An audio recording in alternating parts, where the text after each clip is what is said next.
Morning guys, welcome back to my old tractor shed. Puttering away out here today. Actually I got my everyday tractor in the front, changing the oil and getting it ready for winter. Winter's coming. I've moved some stuff around. The transmission, I don't think is in the view of the camera. It's right here, final drive's right there. I think what I'm going to do is, been talking with a couple buddies of mine, we're going to put the transmission back on first, and then I'm going to couple the final drive to it, and then I'll adjust that backlash with this unit set together. So I need to make a gasket going between, this is the intermediate housing, clutch is just forward in here, and then of course the transmission goes here. This gasket's not super critical, there's no fluid here, it's a dry compartment, good practice for making the other one. So I think I can turn my music back on and we're going to jump into some kind of time lapse or some damn thing. This is going to take a few minutes. I've already started. I kind of taped the gasket here and I've trimmed a little bit with my sharpest tapometer. Got the two top holes found relatively quickly, and then I've already run a tap through all these holes to clean the threads, and I've got the bolts, clean them all up. I got an oversized nut and a washer on there to act as a spacer, so as soon as I kind of got this started, I put these two in to hold it, and I think I'm going to do another one down here and one over here. But anyway, let's jump in the time lapse and we'll have some fun.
Well, that really didn't take too long, probably about 20 minutes. At the bottom here, I had to trim it with a knife. The casting has an indentation there, I guess, just to create a little wee bit of a drain, I guess, if stuff gets in here. I mean, this particular part of the housing is open to the elements. So I had to trim that with a knife, and I had missed a hole here on the first time around, cut that the second time around. This piece, obviously, save. That's probably big enough to make the gasket for the top of the transmission. Okay, I got to get my little train track affair set up here and get this transmission raised up and lined up, and I won't bore you with that. I'll get that all set up and I'll bring you guys back. So give me a minute. Good morning, guys.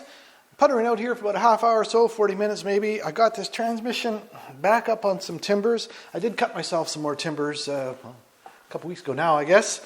So I've got a good selection of blocks now. I actually have both carts underneath the transmission at the moment. I originally just had it under the one, trying to fine tune the alignment. I got a car jack up here and I decided I wanted a car jack at the back. So I put the second cart under and another block of wood and I got another car jack there. Gaskets in place with a little wee bit of cement. Check that close-up camera. I think you can see in the close-up camera what's that going to be? I think that'll be the left of your screen. That's the input shaft, and if I rotate the PTO shaft, you can probably see the inner shaft rotating. And I got the transmission in gear, and if I rotate the pinion, we're rotating the other shaft. And that hole that you see there, that's actually an alignment deal, I guess. There's no bearing, there's no nothing there. I can't get the close-up camera in there, but beyond that hole, into the deep, dark recesses of this tractor, that's my two clutches are up in there. It's a two-stage clutch. I think, if I move that back, I'm going to hit my camera. I'm just going to put a little tiny bit of grease on the end of the, that's going to be the pilot, I suppose. It's going to go into the pilot bearing. I'm not going to grease the splines. Quite a raging debate about that, I suppose. Previous lifetime, I did a lot of automotive work. Used to be a little tube of this, some kind of a black grease, graphite, I suspect. When I would do a new clutch, you always put that on, but then I did tons of times where had the transmission clutch out for some other reason, I didn't have that grease, and I put it back together, and either way, it all worked out. So, again, in that close-up camera, you can probably see I've got a pair of vice grips on this front jack. If I just rotate that, you can see I can raise that up and down quite easily. And then I can use the back jack. Whoops, my battery's getting low on my little light. Let's get this done. I'm just going to roll her in. Lower it down. Where's that camera? Just have to raise it up a little wee bit. Okay, I got to get my light out of there, guys, before I go too much further. I'll have to put that back in the charger. Okay, I don't think that close-up camera is going to do me any more good. Okay, so now I've come up against something, so I'm just going to rotate this shaft. I got nothing. And I'll rotate that shaft. And I'm in a little further.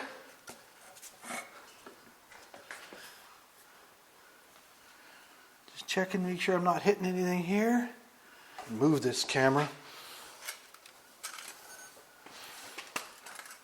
I can see that the transmission needs to go a little wee bit.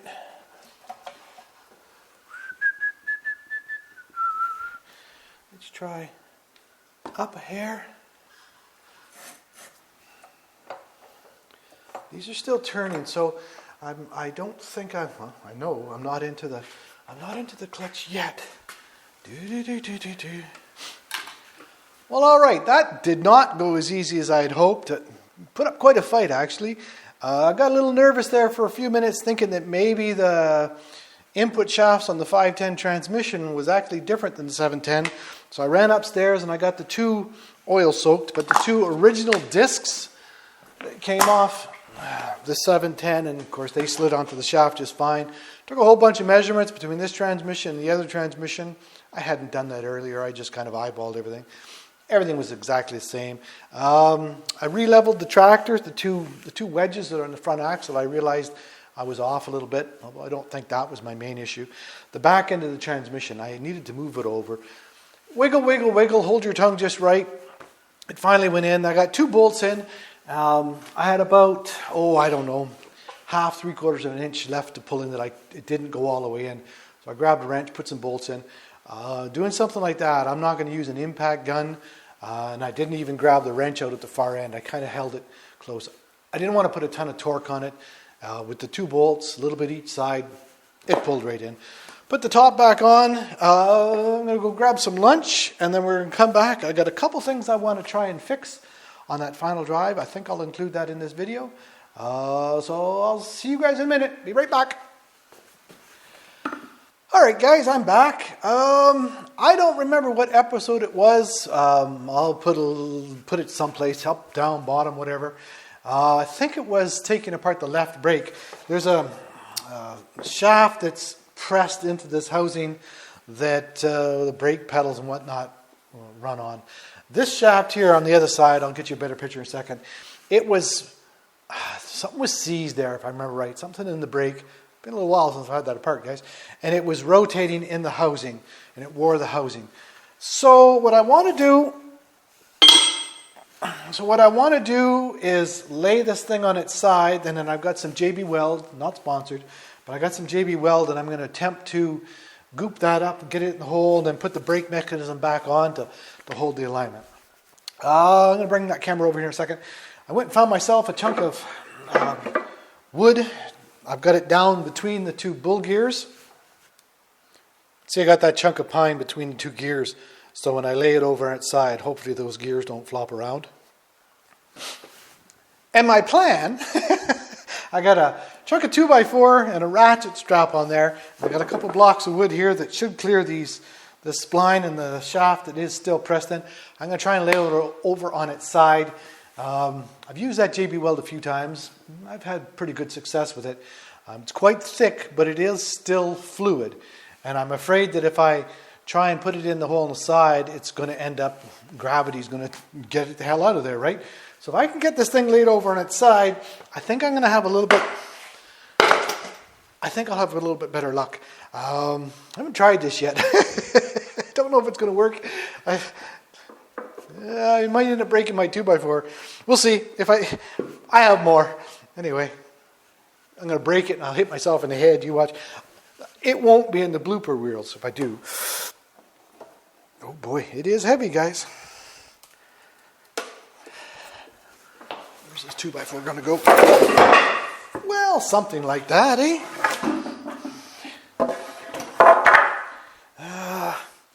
I didn't want to put the blocks out this far because I was afraid, I don't know if you can see that in this camera, this spline on the other side. Okay, I'm going to try and get this a little wee bit, leveled up. Give me a second.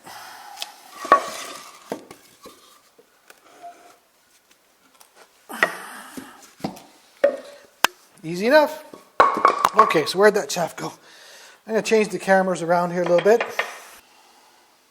All right, so my plan is to simply JB weld this piece of shaft back down into this hole. You can see in the close-up camera, it's got a fair bit of wiggle. To get it aligned, I think what I'm going to try and do, I won't bother putting the brake discs or anything back in, but I am just going to try and put the brake housing, I guess that is, back on, because this shaft goes through it and it fits quite snug in that. You'll see in a second. So this, I took the roll pin out, so it doesn't really matter. Just want to make sure I got these lined up correct. I think that'll work. Just going to dry fit this. So my plan is put that onto there.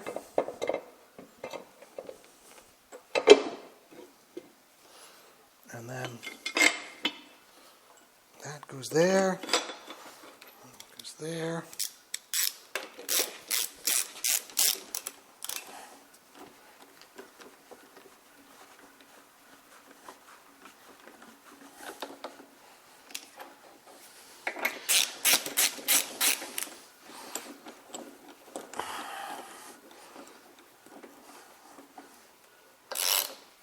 Now I think that should be just fine. That'll hold that right where that needs to be, I think. Okay, let's take this apart, clean this. I'm going to take the grinder with a cutoff disc, and I'm just going to put a couple little wee, very shallow grooves in the end of that shaft to give the JB weld something to bite into. And I'm also a little concerned. I did something like this one time, and I end up with air trapped down the bottom, and every time you put the shaft in, it wanted to push it back out. So I'm thinking if I put a couple little grooves in the end of that, I can just slide that aside. Okay. And the grinder here somewhere. Should get some ear protectors.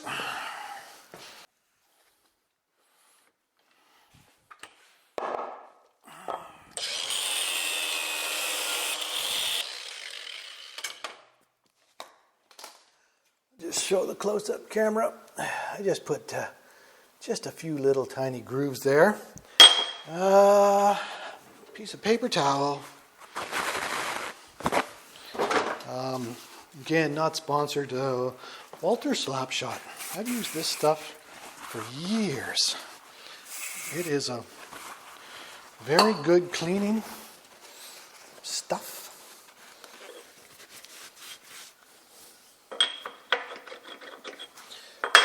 I think that'll be good. Let me mix up a little bit of that goop and put some gloves on, I think. I got an idea. All right, let's see if we can mix some of this up. Just changed the oil on my other tractor today and hadn't thrown away the container yet. Perfect mixing platform.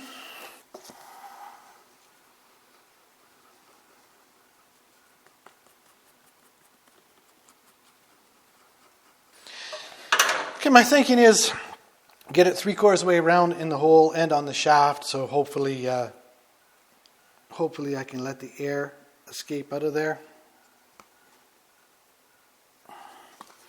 Hopefully I made enough.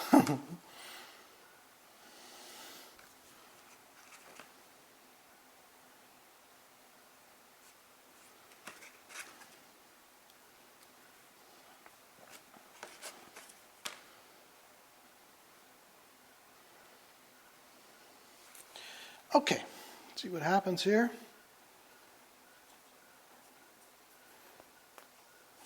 I heard the air pop up out of there. Yeah, see, it wants to push it up. I didn't do a good job, guys.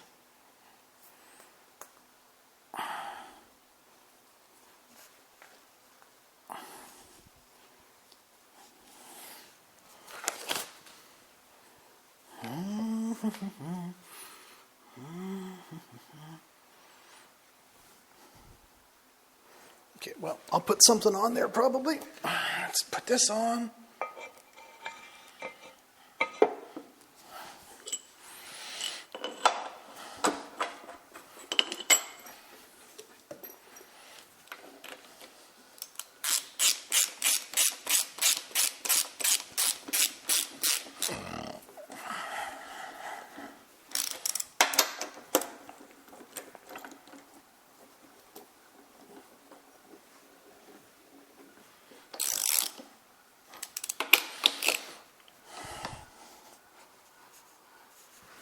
Stayed down that time. And on the other side, the holes for the key is up and down. Pretty close there. I don't think I need to make that ugly tight. I don't know if we can see it in that close-up camera or not, but yeah, it kind of bubbles up out of there. And I was afraid that if I left it the right way up that it would. And I've had that happen before. It runs out. So hopefully that will set up nice and firm. I'm going to clean the paint off that pinion. I still have to make the gasket for this back one. Not sure if I mentioned that or not already. Needed to be 8 thou. I did a whole bunch of running around looking at different things on a couple of different forums, and guys had mentioned the brown legal envelopes, different things. I started measuring all kinds of stuff. Business card stock. I went to a local printer, and he had 3 or 4 different weights, thicknesses, and we actually got 8 thou. So I need to make that gasket. I'll do that next. I'll leave this set probably for a few days, and then I'll get this all set up, and I'll bring you guys back. So thanks for watching. Certainly do appreciate your time. You guys take care, and we'll see you next time at my old tractor shed. Ciao.